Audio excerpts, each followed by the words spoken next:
ব্রিগেডে কিভাবে যাবেন? তাই 26শে এপ্রিল ঐতিহাসিক ব্রিগেড সমাবেশ নিয়ে কিছু গুরুত্বপূর্ণ নির্দেশনা। প্রথমে বলে রাখা ভালো যে ঐতিহাসিক ব্রিগেড সমাবেশ কেন বললাম, কারণ এর আগে এইভাবে অরাজনৈতিক এবং বুদ্ধিজীবী, অমুসলিম সহ আলেমোলামা ও অল ইন্ডিয়া মুসলিম পার্সোনাল ল বোর্ডের ডাকে এইভাবে ব্রিগেড সমাবেশ দেশ স্বাধীন হওয়ার পর থেকে আজ পর্যন্ত হয়নি। মানুষের আবেগ, মসজিদ, মাদ্রাসা, ঈদগাহ, খানকা, কবরস্থানের প্রতি মানুষের ভালোবাসা, তাই বাঁধ ভাঙা স্রোতের অপেক্ষায় ব্রিগেড ময়দান। এই বিশাল জনসমুদ্র কন্ট্রোলে রাখতে কিছু দিক নির্দেশনা সকলের জন্য জরুরি। যেমন 1.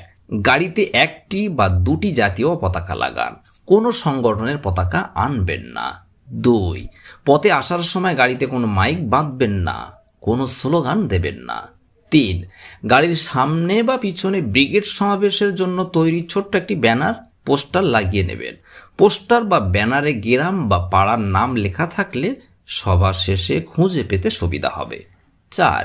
গাড়িতে কারা আসছেন একটি কাগজে সবার নাম ও ফোন নম্বর লিখিয়ে একজন গ্রুপ লিডারের কাছে যত্ন করে রাখবেন। ফেরার সময় সবাইকে মিলিয়ে নিয়ে গাড়ি ছাড়বেন। 5. নিজের বন্ধুদের ফোন নম্বর, গাড়ির ড্রাইভারের ফোন নম্বর নিয়ে রাখবেন। ফেরার সময় সকলে একসাথে ফিরবেন। 6. যারা গাড়িতে আসবেন লোকাল থেকে 2-5টা করে 20 লিটারের পানির বোতল ও ছোট ছোট কিছু পানির পাত্র নিয়ে নেবেন। কিছু শুকনো খাবার, টিফিন গ্রামের দিক থেকে নিয়ে আসবেন। 7. পথে আসার সময় কেউ কোনোভাবে ট্রাফিক জ্যাম ছাড়াতে গাড়ি থেকে নামবেন না, এটা প্রশাসনের দায়িত্ব। 8. গাড়িতে আসার সময় হাত গাড়ির বাইরে রাখবেন না, এ থেকে বড় দুর্ঘটনা ঘটে। 9. ড্রাইভারকে কখনো গাড়ি জোরে চালানোর জন্য উত্তেজিত করবেন না। 10. আসার পথে রাস্তা জ্যাম থাকলে কলকাতায় চলমান কোনো বাস বা গাড়ির ছাদে উঠবেন না, কোনো ড্রাইভারের সঙ্গে তর্কে যাবেন না। লক্ষ লক্ষ মানুষের সমাবেশ যে শান্তিপূর্ণ করা যায় সে বার্তা দেশবাসীর কাছে পৌঁছতে হবে। 11.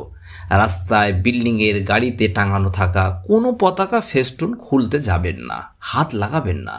12. আসা যাবার পথে কোনো অপ্রীতিকর ঘটনার মুখোমুখি হলে নিজেরা আইন হাতে তুলে নেবেন না, দ্রুত কাছাকাছি থাকা প্রশাসনের বন্ধুদের সঙ্গে যোগাযোগ করবেন। 13. ট্রেনে আসার সময় ভিতরে কোনো স্লোগান দেবেন না, সহযাত্রীদের সঙ্গে বিতর্কে জড়াবেন না। 14. ট্রেনে এলে শিয়ালদা বা হাওড়া থেকে মিছিল করে আসার পথে পুরো রাস্তা আটকাবেন না, সবসময় রাস্তার এক পাশ দিয়ে আসবেন, পুরো যানবাহন চলাচল বন্ধ করবেন না। 15. সমাবেশে কেউ কোনো কুশপুত্তলিকা আনবেন না, কারণ এটা ধরানো পোড়ানো কলকাতায় কঠোরভাবে নিষিদ্ধ। 16.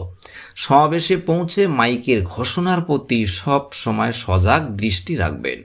17. সমাবেশে দায়িত্বশীল স্বেচ্ছাসেবক দলের তদারকি মেনে চলবেন। 18.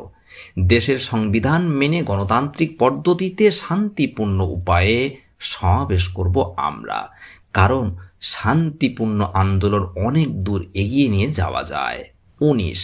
কেউ নিজের থেকে কোনো সিদ্ধান্ত নেবেন না, মনে রাখবেন আপনার একটা হঠকারী সিদ্ধান্ত পুরো আন্দোলনটাকে কালিমালিপ্ত করতে যথেষ্ট। সর্বশেষ ও চূড়ান্ত কথা, আমরা সকলে প্রিয় নবী হযরত মুহাম্মদ সাল্লাল্লাহু আলাইহি ওয়াসাল্লামের অনুসারী। তার দেখানো শান্তির পথে সকলে শান্তি শৃঙ্খলা মেনে নিজ দায়িত্বে সমাবেশ সফল করতে দায়িত্ব পালন করব ইনশাআল্লাহ। প্রিয় দর্শক, ভিডিওটি বেশি বেশি শেয়ার করুন।